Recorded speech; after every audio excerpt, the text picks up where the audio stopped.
আসসালামু আলাইকুম এভরিওয়ান, মিতুর রান্নাঘরে আপনাদের সবাইকে স্বাগতম। আশা করি আপনারা সবাই ভালো আছেন। আমি আলহামদুলিল্লাহ ভালো আছি। তো আজকে আমি আপনাদের জন্য নিয়ে আসছি সরিষা ইলিশ রেসিপি। তো চলেন প্রস্তুত প্রণালীগুলো দেখে নেই আমি কিভাবে রান্না করি সরিষা ইলিশটা।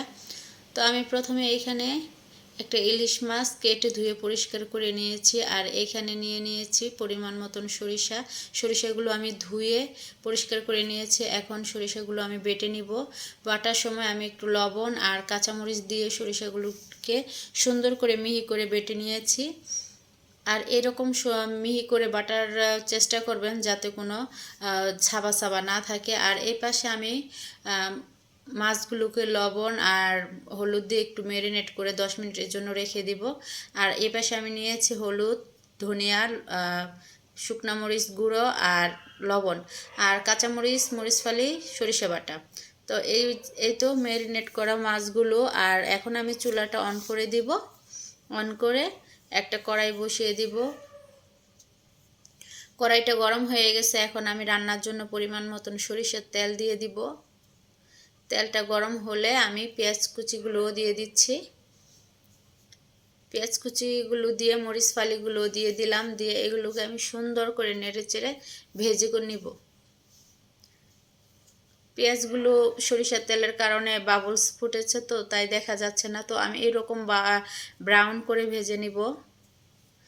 আর এখন আমার ভাজা শেষ। আমি এখানে হলুদ, মরিচ, ধনিয়া সব কিছু একসাথে দিয়ে দিলাম। দিয়ে আমি এগুলোকে সুন্দর করে নেড়েচেড়ে ভেজে নিয়ে পানি দিয়ে কষিয়ে নিব। পানিটা দিয়ে কষিয়ে নেওয়ার পর যখন এটা থেকে তেল চলে আসবে তখন আমার কষানো হয়ে গেছে।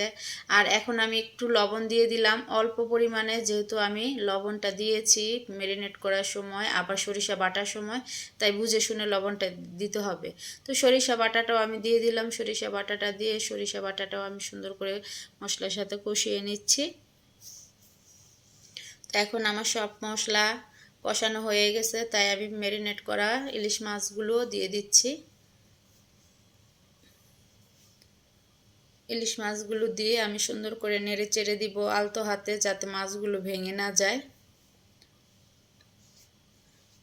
আমার মাছগুলোও কষানো হয়ে গেছে। এখন আমি রান্নার জন্য পরিমাণ মতন পানি দিয়ে দিচ্ছি। পানিটা দিয়ে আমি মাছগুলো আবার সুন্দর করে একটু নেড়ে চেড়ে দিব, যাতে পানির সাথে সমস্ত মশলাগুলো মিশে যায়। তারপরে একটা ঢাকনা দিয়ে বলক আসা পর্যন্ত অপেক্ষা করব। এই তো আমার তরকারিটা বলক চলে আসছে। এখন আমি এটাকে আবার একটু নেড়ে চেড়ে উল্টে পাল্টে দিচ্ছি। আবার একটা ঢাকনা দিয়ে ঢেকে রান্না করলাম। এখন আমার রান্নাটা প্রায় হয়ে গেছে। তা আমি আরেকটু ঝোলটা শুকিয়ে নিব। দেখেন আমার রান্নাটা উপরে তেল চলে আসছে। তো এখন আমি আর চটা দিয়ে নাড়বো না, এভাবে ঝাঁকিয়ে দিব। চটা দিয়ে নাড়লে মাছগুলো ভেঙে যাওয়ার সম্ভাবনা থাকে। তো আমার রান্নাটা হয়ে গেছে, আমি চুলাটা অফ করে দিয়েছি। তো এখন একটা বাটিতে পরিবেশন করে দেখাচ্ছি যে আমার তরকারিটা কতটা পারফেক্ট হয়েছে। আর এইভাবে সরিষা ইলিশটা রান্না করলে খুবই খুবই ইয়ামি হয়, খুবই টেস্টি হয়। যখন আপনারা ভাত খাবেন মনে হচ্ছে যে কি খাচ্ছেন, অন্য জগতে হারিয়ে যাবেন। তো আমি এভাবে রান্না করে আজকে খেয়ে আমি মনে হচ্ছিল যে অন্য জগতে হারিয়ে গেছি। তো চলেন এখন আমি যা বলবো,